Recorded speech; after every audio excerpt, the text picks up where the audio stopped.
You're listening to Chasing Prophecy Radio, where we discuss anything and everything beyond the scope of normal. On UPRN Talk Radio FM 107.7 in New Orleans and FM 105.3 in Mississippi. If it's unexplainable, we're talking about it. Whether you're a believer or a skeptic, we cover everything where the unknown becomes the known. And now, here's your host, Jenny Nicasio. Welcome to Chasing Prophecy on FM 107.7 in New Orleans and 105.3 in Henderson Point, Mississippi, where we explore the unknown and discuss the mysteries that surround us. In the quiet moments when the veil between the worlds are thin, some of us find ourselves on the threshold of the extraordinary. Welcome again to Chasing Prophecy. Just remember, we're on 8 different platforms all across Facebook and YouTube and around the world, live in New Orleans and Mississippi. And we're uploaded to SoundCloud and all the iHeartRadio and all the different radio platforms, the podcast platforms. So I just want to let you know that sometimes I can't see the chat. I'm too busy engaged with my guests. So don't be offended if I don't get to all your questions and comments, but make sure you do comment because we're thrilled to welcome a truly extraordinary guest to our airwaves tonight. Steve Stockton, the acclaimed host of Everything Out There, joins us as we dive deep into the shadows of the unknown, exploring a spine-tingling realm of the paranormal, supernatural, and folklore with Steve. From chilling encounters with ghosts and poltergeists to enigmatic tales of cryptics like the Loch Ness Monster, maybe. I don't know. We might talk about that, but I'm sure we're going to talk about Bigfoot because he's out there. And a lot of people know that. And we've had a lot of different guests talking about that. So, and he also says everything out there takes us on a journey into the heart of the unknown, into the world's most haunting mysteries. Steve's expertise in global folklore opens the door to the ancient legends, mystical beings, and traditions that feed our fascination with the supernatural.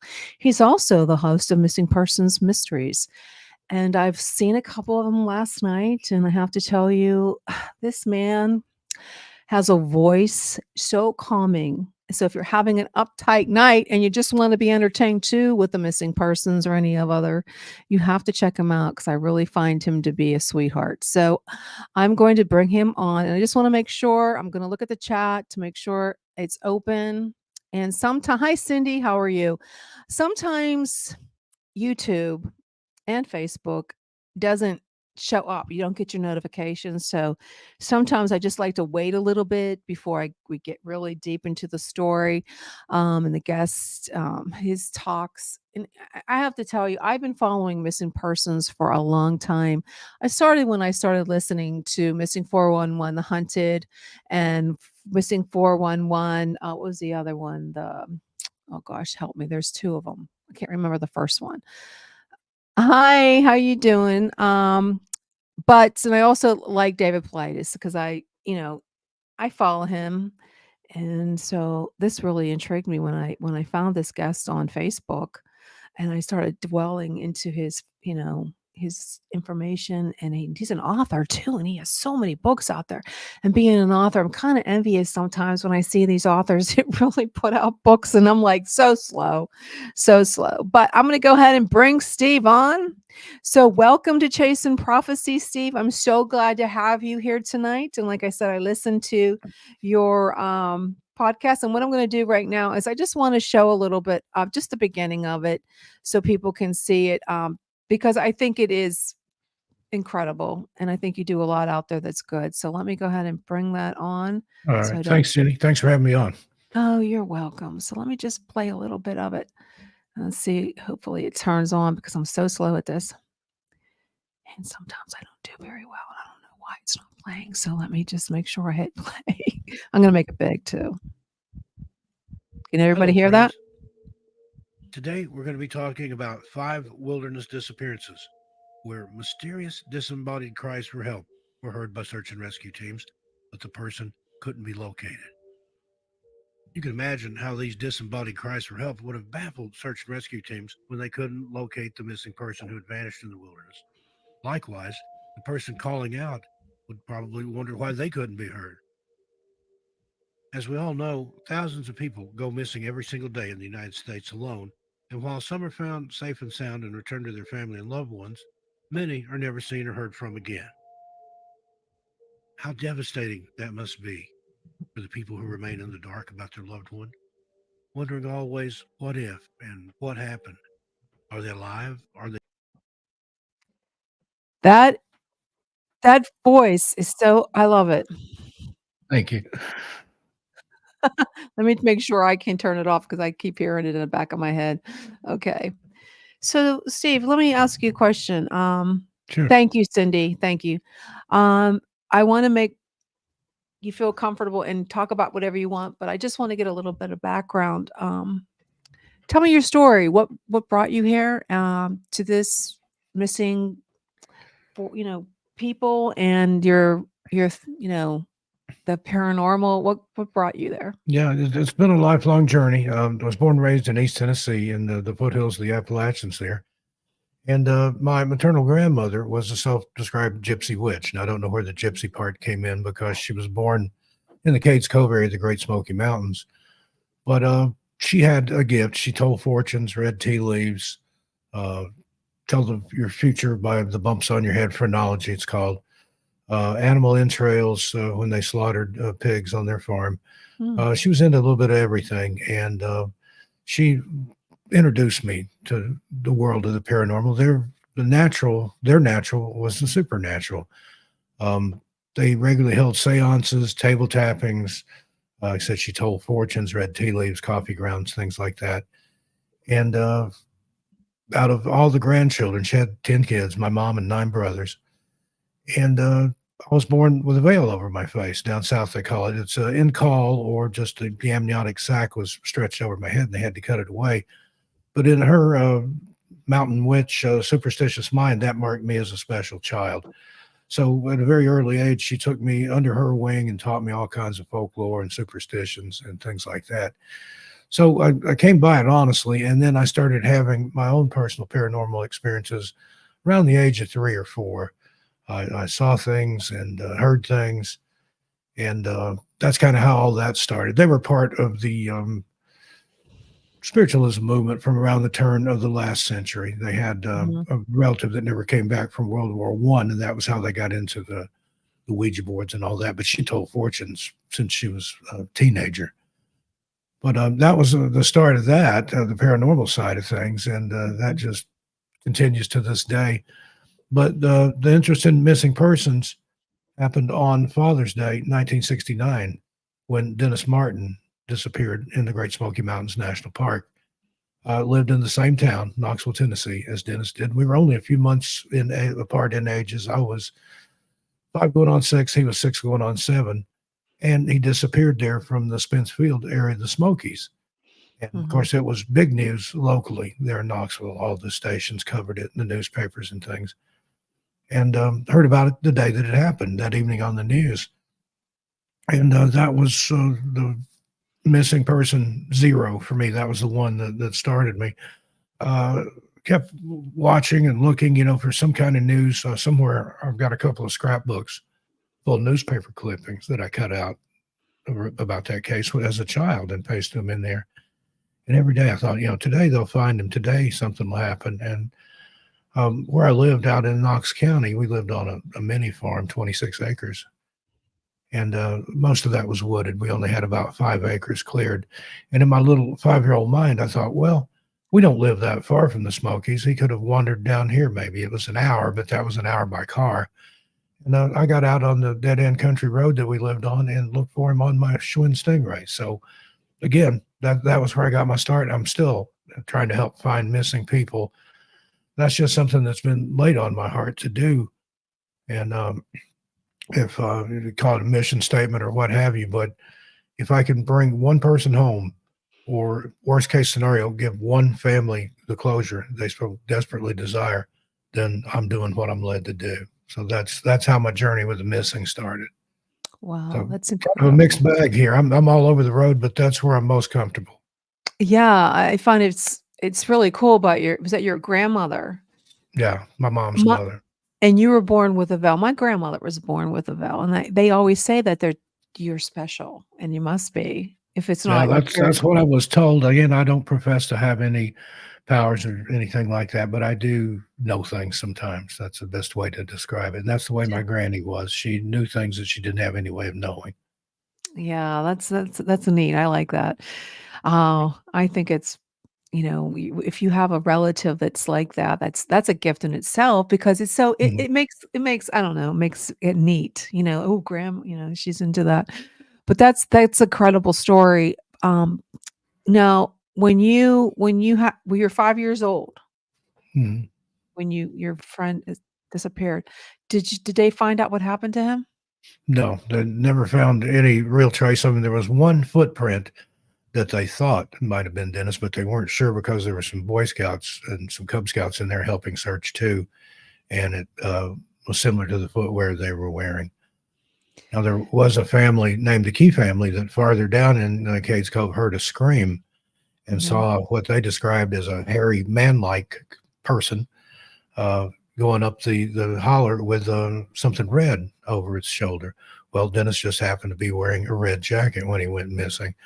And there are tales of feral people that live in the Smokies. There are tales of Bigfoot and other things up there. Retired park ranger Dwight McCarter, who was the lead tracker on that case, Mhm. he's alluded to wild people that live in the park. He didn't come right out and say so. He just said there's some people that live in the park that are off grid and would like to be left alone. But there are other people out there that claim that there are feral people and maybe even Bigfoot human hybrids that live in the Smokies. Yeah, that's what I was always thinking that they were hybrids of something. Like what? Do you think they're from like I don't know like a lot like I think that like David thinks that they're from UFOs or some kind of an alien hybrid. Short answer, I don't know the answer. And that's what I've found in investigating anything paranormal, cryptids, ghosts, Mhm. UFOs, anything like that. One size doesn't fit all. And the same with the missing people. I've had people ask me, is it Bigfoot? Is it Dogman? Is it the Glimmer Man? Is it UFOs? Is it the Fae or the little people?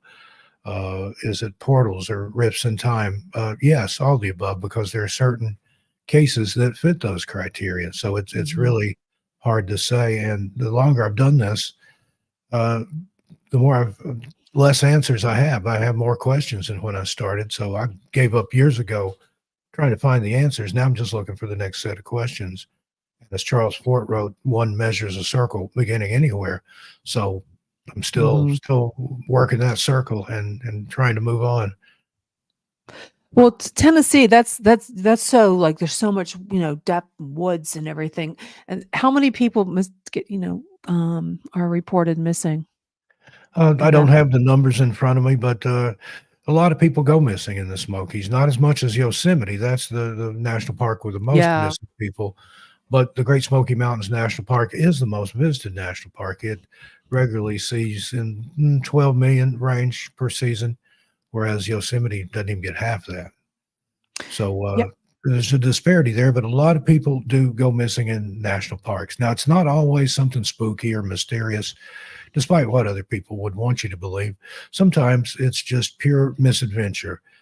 People that are underprepared and overconfident, it's easy to get lost out there and to injure yourself. And if you don't let somebody know where you're going, if you're not prepared for the elements or don't have enough food and water, it's really easy to make a mistake that's very costly. Mother Nature's unforgiving.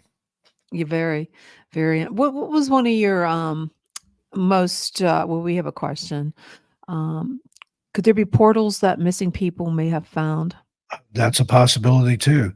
I've reported on cases where people were missing and could see the searchers, the search and rescue people. They maybe called out, waved their arms and stuff, but it was like they could see the people that were searching for them, but the people searching for them couldn't see or hear them. And that little snippet that you played there, that video talks about disembodied voices that people have heard on both sides of that, on the SAR side and people that have been lost. And there's definitely, in some cases, there is a supernatural element to these disappearances, where somebody's on a trail and suddenly realizes they're no longer on a trail. They don't know where they're at. They don't recognize anything. There's not any trailblazers marked on the trees. And they're suddenly someplace they don't know where they are. So a portal that's not, scientifically proven or anything, but I think it's a possibility. There are things out there that we don't yet understand. We don't.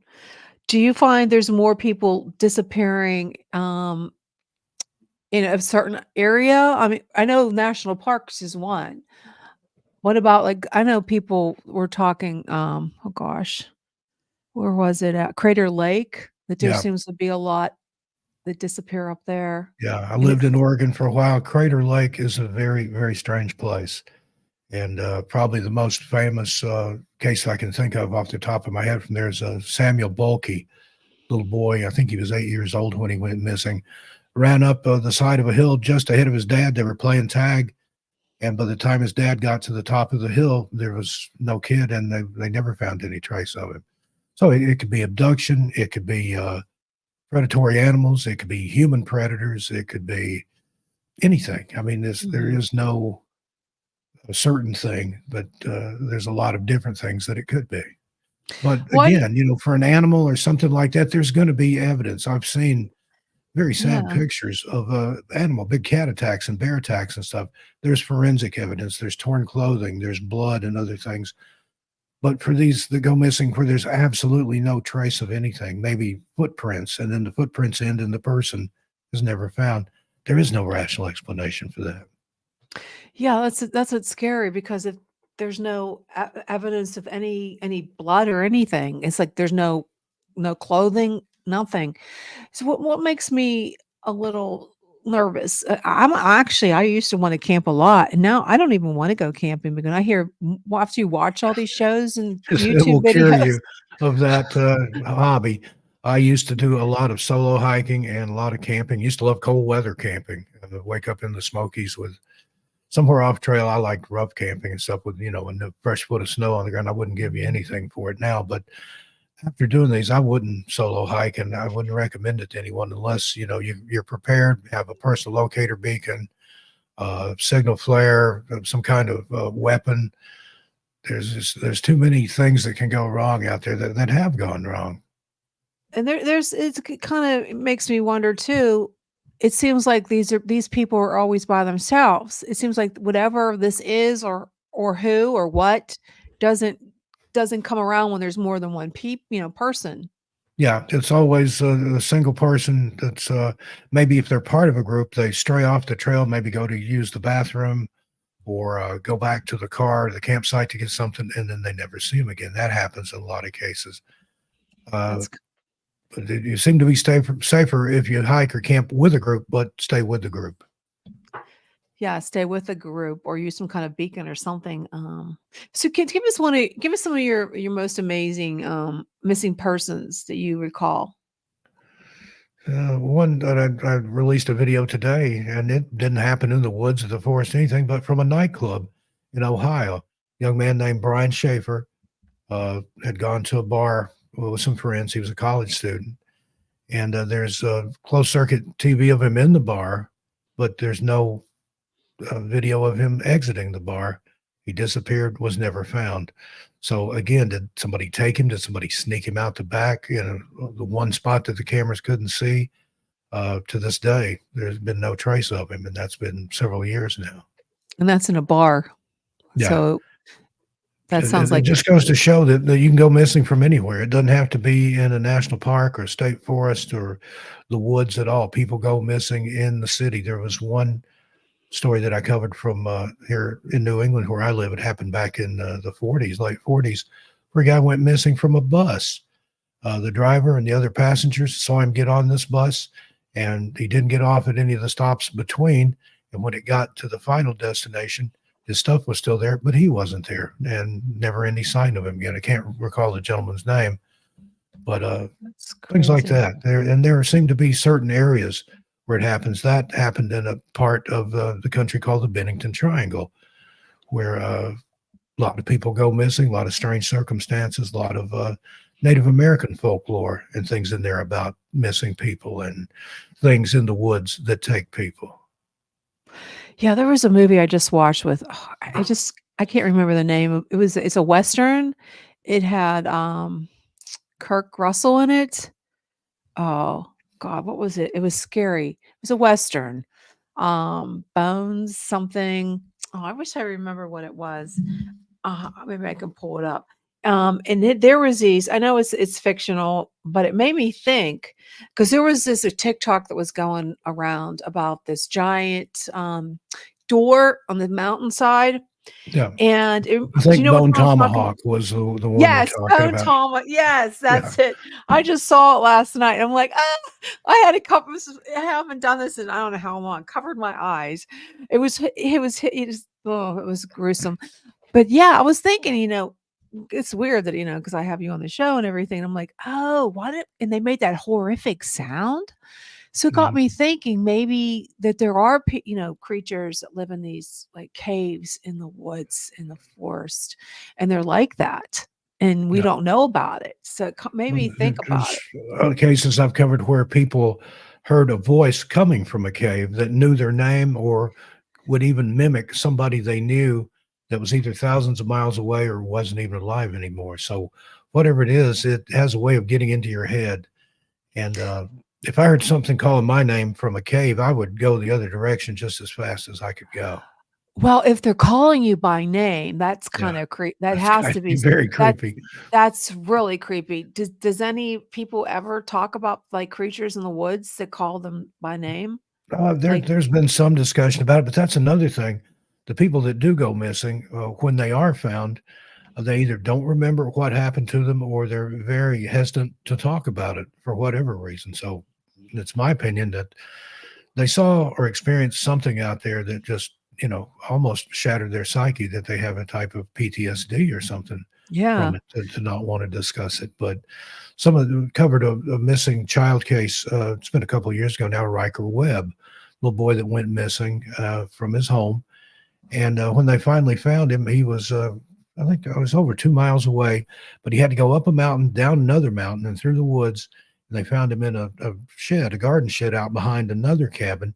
He was sitting in a grass clipping bag, the kind of behind the lawnmower that catches the clippings, and talking to himself.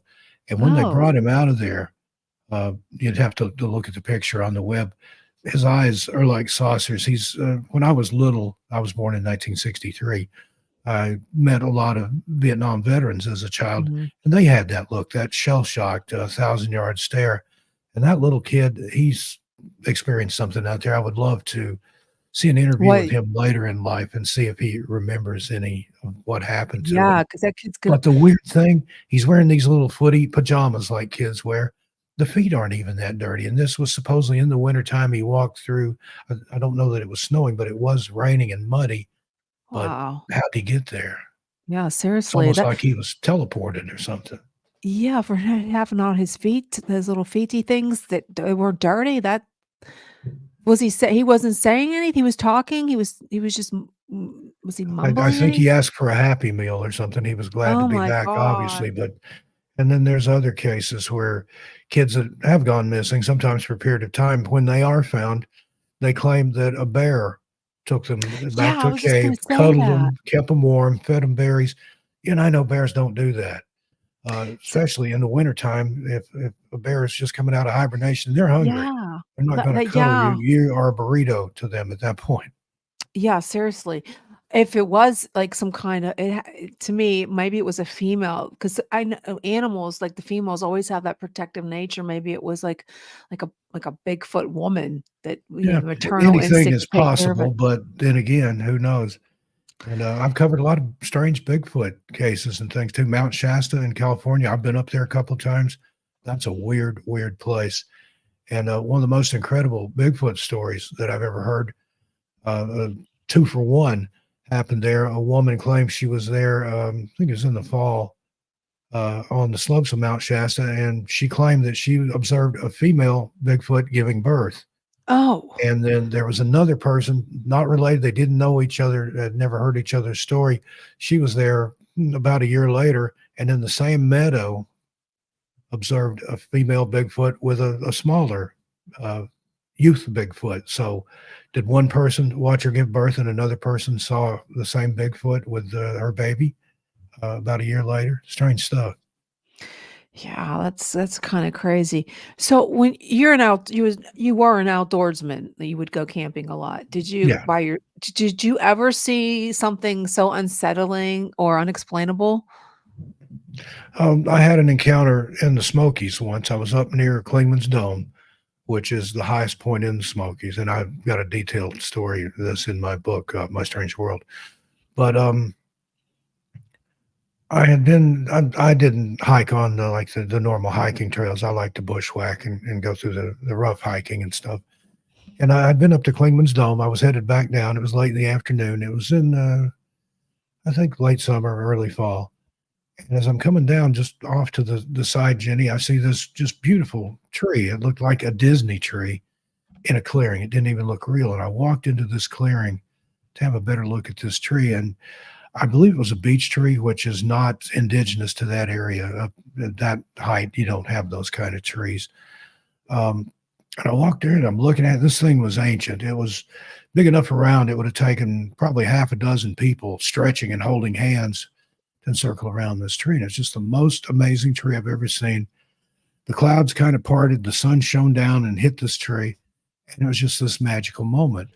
But then suddenly, like everything in the forest got quiet. I mean, deathly quiet, like somebody hit a mute switch. I didn't hear the birds. I didn't hear the wind in the leaves. I didn't hear water or traffic or other people in the distance or anything. It was deafeningly quiet. And I'm standing there looking at this and thinking, this is not a normal occurrence. And it was like this little voice. It wasn't an audible voice, but a little voice whispered in the back of my head, like, doesn't that look comfortable? Wouldn't that be a good place to sit down and rest? In fact, you could probably sit there and take a nap. You're tired. You've been hiking. And I'm thinking, yeah. And then all of a sudden, the stark realization, like, wait a minute. Where did that thought even come from? So It's getting late. The creepy. sun's going to be down soon. I didn't have a headlamp with me. I need to get down off here and get back to where I'd parked. I'm going to be stuck up here in the woods all night. And I think there are things like that out there that lure people into this false sense of security.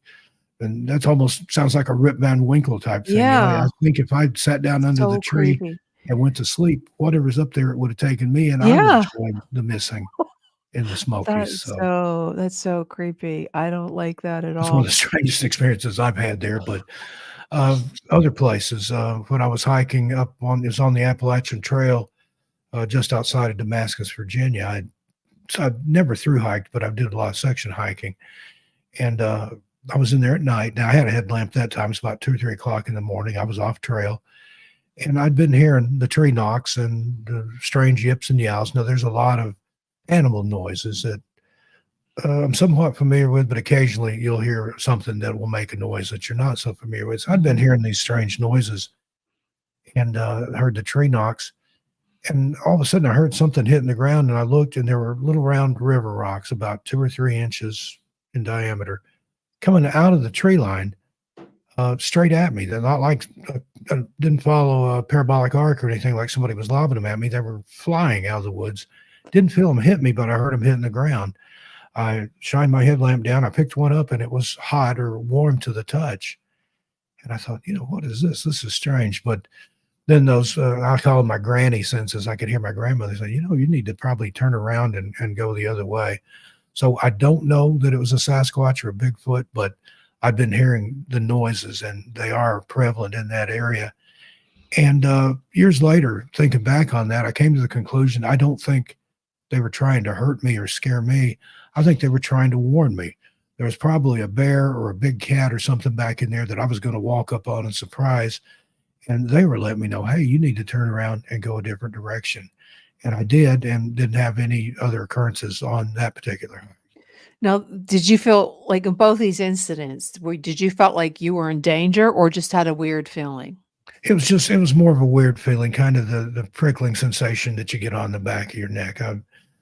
There's only been 3 times in my life that I was genuinely scared of something in the woods or in the edge of the woods, and they're in the book except for the scariest one, and I talk about that on one of my YouTube channels. But most times it's just an uncomfortable, uneasy feeling. Just listen to that gut instinct. You have something inside you that will warn you off of potentially bad situations, I think, but you have to learn to listen to it.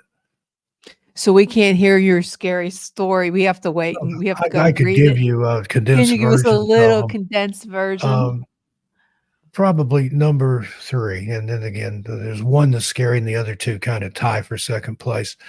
And one, I'd gone home with a friend from school. I'll call him Dickie, and Dickie's parents liked their privacy. They lived way, way out in the woods. Their driveway was 2 miles long, and part of their property had been a working farm at one point. Well, about halfway down their driveway, or a mile down this gravel road, there was an old farm shed of some sort, sat up on a bank, and there was a shale pit there. And we were kind of scientific minded for little kids. We were like 8, 9 years old.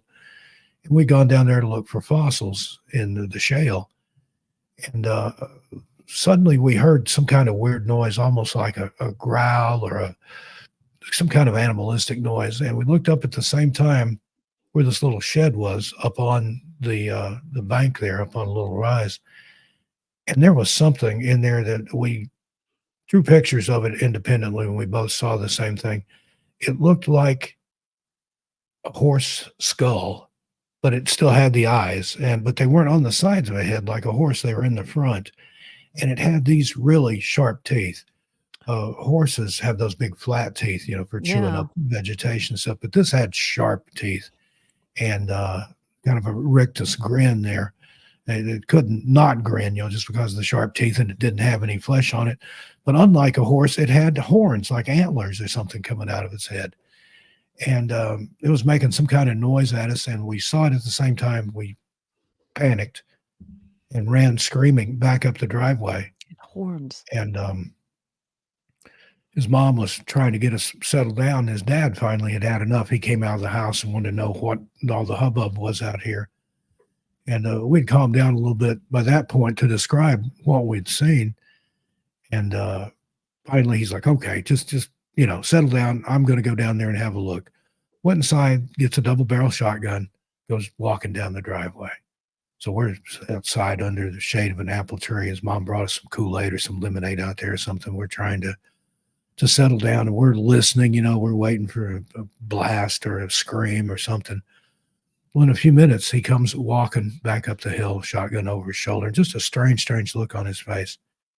And he came over to where we were, and he knelt down and said, I want you boys to promise me something. He said, promise me you'll never go down there and play around that shack again. And that's a promise I made, and I've kept it for 52 years now.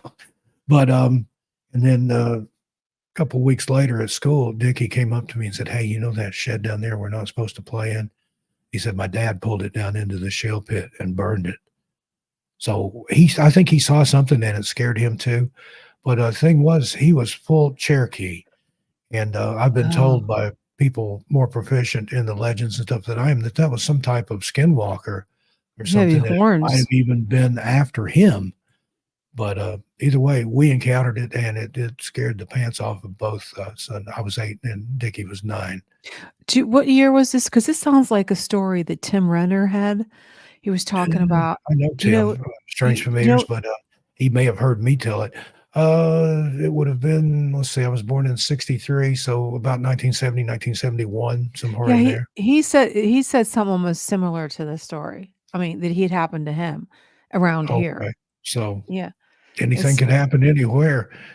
And then the second time that I was scared, it also happened when I was 8 years old. This happened on the farm where I grew up. I was out just wandering around the woods. Like I said, we lived on 26 and a half acres and only about 5 acres of that was cleared. So I had a lot of woods to play in. There were natural creeks and things on that property. taught myself a lot of woodcraft and just enjoyed being in the woods. I was a late in life unexpected baby, and my only brother, was 17 years older than me, so didn't really know him. So I had to make my own fun. We lived out in the country. Nearest neighbor my age was about 2 miles away. So I'm out one day just wandering around, and I'd build tree forts and catch minnows and tadpoles and things like that. And this one particular time I'd walked up, there was a big ditch that ran along one line of the property, about 12, 15 feet deep in this particular part of it. And my brother had an old, he used to keep hunting dogs. He was a hunter prior to me being born. And I walked up there and past where he used to keep his dog run out there. It was rusting into the ground. There was nothing there, had been no animals in it for years. Walked up and kind of looked down in this ditch and thought, I'm not going to bother climbing down there right now. But I turned around to walk away. And when I did, I heard something in the leaves. As I turned back around, whatever it was came up over the lip of the ditch directly toward me, maybe 50 feet away, but I couldn't see anything. I could see the effect that it was having on everything. Tree branches swaying, leaves being kicked up, but there was nothing there. I could feel the footfalls. That's how heavy whatever this was. So I ran screaming down the hill. I was probably a quarter mile away from home. And I was making enough fuss. My mom came out on the back porch to see what I'd gotten into this time. And I went past her inside the house and hid under the furniture. And not too long after that, my dad got home and my brother just happened to stop by. He'd been out married and on his own for a few years at that point. And I was trying to describe to them what happened up there. They were asking me questions like, well, was it a bear? No. Was it a deer? No. Was it a skunk? No, there was none of these things. I lived in the woods. I had seen those things in the wild. We had deer and other animals. We didn't have any bear there that I ever encountered, but I'd seen those in the Smokies, even as a kid. But whatever it wasn't visible.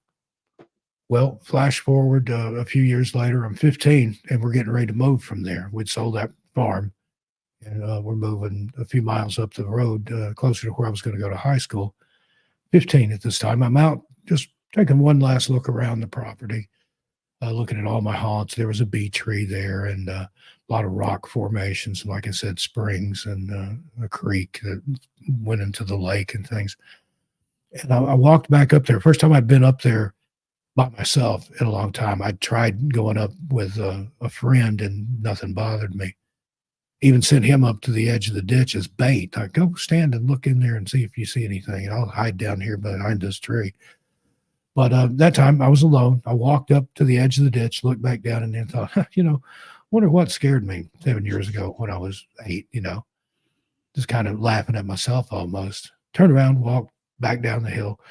And again, about the time I got a few yards away, that old familiar sound of something in the leaves.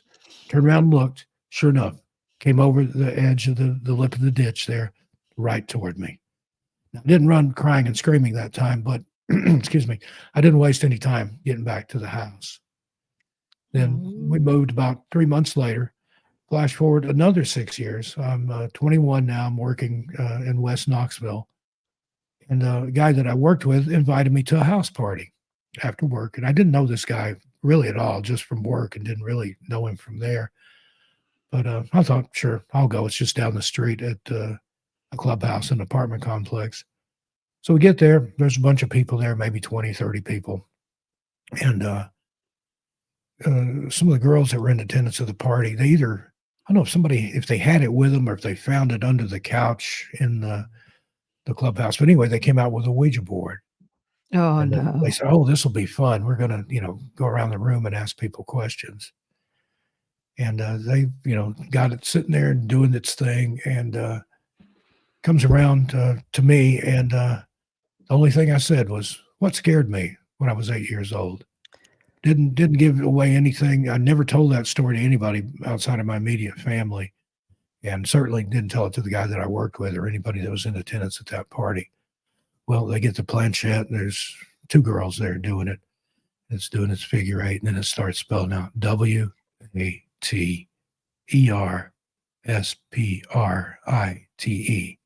They looked at me, I just shrugged. I don't know. And they made a joke. Oh, the board's thirsty. It wants some water or maybe a Sprite. Ha ha ha. And then they went on to somebody else. But the next day that I had off, I went to the big library in downtown Knoxville. I went up to the reference desk and asked the reference librarian, I said, what can you tell me about a water sprite, water spirit? She goes off into the stacks, come back. She's got a big book of mythology and like fey creatures and elementals and things in it. But there was two that particularly caught my attention. One was a naiad and the other was a dryad. A naiad is a spirit, the guardian of the waters, and a dryad is a guardian of the forest. Well, this particular property, like I said, there was water there. There were 7 natural springs there that flowed out of hillsides. 6 of them did. One was an artesian spring that flowed into the creek, which went into the lake. So what better place for a guardian of the water or the woods than a place like this? So according to the Ouija board, that's what chased me out of the woods, something that I couldn't see. That's It's any explanation I've got, but there you go. That is Ouija board. Like, where did the Ouija board, the spirit behind the Ouija board, where did he get the information from? So it knew, because it knew exactly, to my recollection, what I was talking about. Yeah. Because that made sense.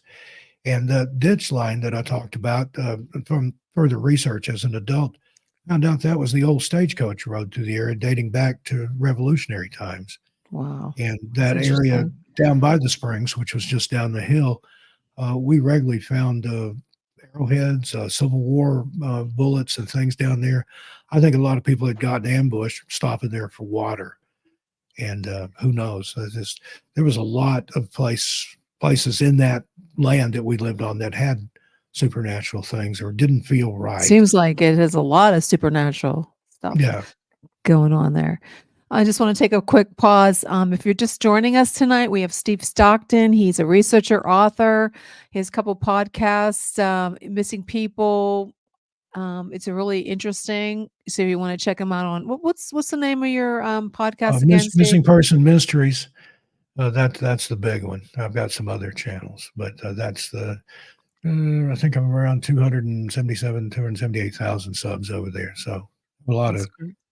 Don't want to say a lot of fun because it's a touchy subject that we're it's very touchy. It's enjoyable if you're interested these people's in that. names and faces out there. Yeah. So a lot of it is tragic. When you miss, gosh, when you hear on the news how these, what was that little girl? She was missing. They found her murdered by someone she had babysat her. The one you're talking about, but the name slips my mind. But those are the terrible ones. At least if they're never found, there's still a hope that they may be alive. But if you look at that from a parent or a relative or a loved one or a friend's side of it, that's got to be just absolutely gut-wrenching for somebody to disappear and you never have closure. You never have Dennis closure. Martin case that I talked about, I met his father under different circumstances. And on his desk at the architectural firm that he worked at, he had a picture of Dennis on it. Says that was why I figured out who he was, but I didn't mention the case. But every year around the anniversary of Dennis's disappearance, the local stations there in Knoxville would run a special about Dennis. And I'll never forget, they interviewed his father. I think it was like the 40th anniversary of the disappearance. And he said, I've always felt in my heart of hearts that I'll never see him again. But he said, there's a part of me that thinks one day there's going to be a knock at the door. And I'll go to the door and there'll be a young man standing there. And he's going to say, oh, another reporter. Open the door. Yeah, can I help you? And the young man will look at me in the eye and say, Dad, it's me. It's Dennis. I've come home. That just tore me up so bad. It never happened. Yeah. He passed away a few years ago without ever knowing what happened to Dennis. Nobody knows. That's got to be just terrible for a parent. Gut-wrenching. Yeah, I wouldn't be able to go on. I don't think I could handle that, especially if it's your child disappears and you never have any closure. I'd totally be thinking, my mind wouldn't shut off. I would just go in all the darkest possible outcomes. I couldn't live with myself if something happened. It would be horrific and just hard to imagine. Yeah. At least, if they are found deceased, you can have a proper burial or Yeah. have an urn on the mantle with the ashes in it. But if they're never found, you don't have anything. Then if we go in the other photo to direction, memory. Steve, if you go in the other direction and it's an child predator, and Yeah. then they do come back and they're never going to be the same. I mean, I don't think so. If they abuse the Yeah. child, the kid's never going Yeah. to be There's normal. going to be the trauma for life there. Yeah, it's going to be just horrific. Yeah, but the ones that are interesting to me, the ones that there is no evidence. The person just it's or if it's a hunter that is experienced, he Yeah. knows the woods. He like even the ex-military men, they know how to use a weapon and they just disappear. Yeah. There's nothing they're never come back. They're gone And forever. that happens more often than not. It'll be somebody that's very experienced. Trail runners, mountain trail runners, like you mentioned, hunters, ex-military, people that, you would think they would fare a lot better in the woods. But if there is something taking people, it seems to have criteria for selection. And that's one of the things that it appears to like. A lot of missing people tend to be of Germanic descent. They tend to have on one end of the spectrum or the other, they're either very, very intelligent or on the autism spectrum. Wow. So I That's don't know. There's a crazy. lot of curious stuff out there, and there's a lot more questions than answers. In fact, there aren't any real answers in a lot of these cases. It just blows my mind when I hear about them, or I watch so many podcasts and listen to radio talk shows about it, like how they like on the one case that David, I can't remember the name of it, where the hunter had his boots were set such a perfect like together, or they found his coffee cup, a thermos on the top of a hill by itself. Yeah. It's like, why? It's And like, that's another thing where a lot of times they'll find the person's boots or shoes, yeah, and they've just left them there like they've continued barefoot. And sometimes that'll be in either places where you would have difficulty walking barefoot or in the middle of a snowstorm. And they just yeah. walk out and they found clothing, sometimes folded and just left there near where the person disappeared. So what is that? But, I have not really a theory, but a thought on that. If you were someone or something that wanted to hunt a human, but you wanted to at least give them a sporting chance, what better thing to do than take their boots off and then say, okay, you've got a head start. Let's see how far you can get. Oh, And isn't that horrifying? that I lived is in Portland, crazy. Oregon for a while, and you may have heard of the Shanghai tunnels, which are a real thing in Portland. It's back from the frontier, the pioneer days of Portland. But some of the bars and brothels downtown had like a chute in the back where you would be dropped down into one of these tunnels. You're having a drink, enjoying yourself, whatever. They slip you something. When you wake up, you're disoriented. You've been dropped down this chute. If you're not already on a ship headed out to sea, that's where the Shanghai part comes in, the thing of getting shanghaied. But I've toured those tunnels. There are some of them that you can still go into. The floor is sandy, but it's covered in broken glass. So you Oh, wake up, you've been drugged, you're disoriented, you're missing your shoes, and the floor is covered in glass. What would you do? You couldn't get away. So again, no. frightening to think about. But when you're conjecturing, there's all kinds of things. This is the kind of stuff that rolls around in my head at night when I can't sleep, thinking of these scenarios. That would keep me up more. Michael Anthony says slave labor buildings, the underground worlds. Isn't that what you were just sort of what you were saying? I've heard that theory too, that there are underground bases that exist and that they need humans either to as labor or to replenish whatever they need to further the people that live down there. If you're creating a new society underground, you're going to need different blood types, different people Oh gosh, to get away from inbreeding and things like that. If you're starting, or there's that theory about that it's some sort of alien or extraterrestrial work, and that they're using humans for hybrids. Yeah, that's what I was reading, that they did that. That all these underground, the levels underground in Mexico, was it Dulce, yeah, Dulce? a lot of They have. stories out there, and it's hard to find anywhere on the internet. But there's a man named Phil Schneider that worked in Dulce Base, had an incredible story, and it's been pretty much scrubbed from the internet. But if you can find a copy of it, take a look at that. And his testimony is just compelling, and he knows what he's talking about. You can tell he's not just making stuff up. And kind of a Bob Lazar type Oh thing. yeah, Bob. There was a woman on Facebook that I follow. I got a lot of information from her. I can't remember her name. I am so bad anymore with my memory. She had all these sketches, and she was talking about that they sometimes the government are taking these people and they're doing the experiments. They're taking people and they're going for the smartest people. So it's like you said, that some of these hunters that are so intelligent that disappear, that they're actually the government military are taking people and they're presumed missing. Meanwhile, they're abducting them. Yeah, Who knows what they're using them there's for? so many different theories about that, and there's a possibility, or a plausibility rather, to all of them if you stop and think about it. Yes, Cindy, all proof we won't find the truth. If we did find the truth, who would believe us? Yeah. And then there's also the containment theory, which the brothers over on the Belief Hole podcast have talked about that one a few times, that the national parks were created to contain these hybrids in an area where we can keep them away from the general population, but that anybody that ventures into the national parks, then you're fair game. Yeah, I can see that happening with this.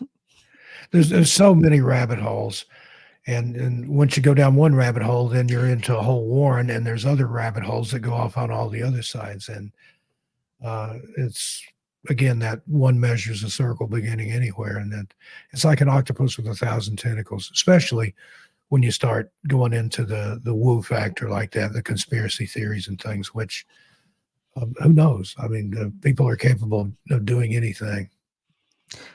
Michael says they are preparing EIE preparations. Do you know what he means by that? I think that's ELE, extinction level event, building underground bases for the elites and things in case of some sort of catastrophic thing here on the surface, so that they could go underground and survive and try to rebuild and repopulate.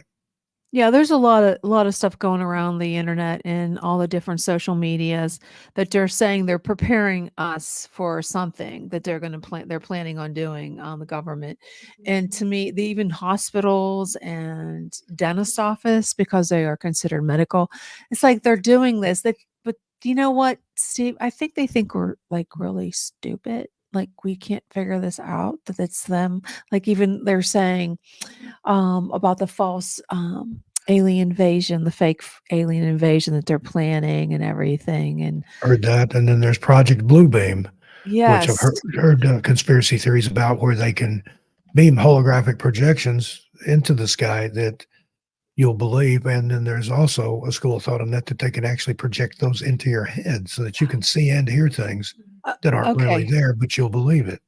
So you just what you just said was something I was talking about. I don't know if it was last week or actually I had a conversation with the person right here, one of my friends, associates, that a lot of people are claiming that used to be that you would be talking in front, like you say you're talking to your wife, and I want to go get new I don't know, I want a new car. And all of a sudden you start seeing all this stuff on, come up on Google. Okay. Now you didn't Google it. Okay. So your phones or whatever in your house, your TV is spying on you, but this gets a little bit worse. Okay. This is a little step up. A lot of people I know, this happened to me, actually 2 or 3 people I've talked to, that you thought of something you were interested in doing, maybe going to Aruba. You're thinking it, and all of a sudden, you're not saying it out loud, but all of a sudden, your computers, your Google, Facebook, you're getting all these ads. Now tell me how the hell that is happening. Yeah, and I've had the same thing happen. My wife and I, we've stuff that we just thought about that we haven't even mentioned to one another. We'll start getting ads for it. So Yes, how is that happening? yeah, that's I don't know. Because it's I've had not people, just limited to one or yeah, two people. It's like everybody's experiencing this. And yeah. it's like, what And the I knew of a guy that was shopping in the store, and there was something he thought about. I'm going to look for that, but he just thought it in his head. yes. And he's using a little in-store shopping app, and it suddenly pops up, and like Pop-Tarts are on aisle 6, and he hadn't looked it up. He hadn't spoken it aloud, but he was thinking, I wonder where the Pop-Tarts are, and then Pop-Tarts are on aisle 6. And again, if they've got that kind of technology that they're using on consumers, imagine what the military version of that can do. Yes, but where is it coming from? Is it coming from the government? Is it coming from somebody else? Up here and is our huge distraction. What up here is our huge distraction, but they are things real. We are seeing. Yeah, classic misdirection, like the parlor magician. See what this hand's doing, but you don't pay attention to this hand. It's Yeah. actually, it's everything like that, I think, is some sort of distraction. Like people keep talking about the full disclosure. And now with AI and CGI and all that, if a UFO landed on the White House lawn, people wouldn't believe it. You're not going to believe it. You're not Yeah. going to believe it. You've become so desensitized to all this crap that they're putting out there that I wouldn't believe them. And even if they come back and they say, oh, there's like this new thing is about a new pandemic, this new germ, this X germ. I'm going to tell you, you know what? No, you're just bullshit. It's in the commercials. It's on the TV shows and in the movies. That's why they call it programming. I think we're being Yeah. conditioned to think certain ways about certain things to make whatever this big reveal or series of big reveals is going to be. Now we're getting into some conspiracy territory here, but you never know. Yeah, well, I'm a big conspiracy trace. Things will be controlled by computers, even us. Yeah, that's what's scary about AI. Okay. Yeah. Artificial I mean, intelligence. it's a useful tool. I've used it for Yeah. some of the things that I do, but if it becomes cognizant, if you've ever seen the movie RoboCop, and that was from the 80s, where the robot police shows up, present your papers, citizen. The guy shows his papers, and it says you have 5 seconds to present your papers. Like, here they are. I'm showing you.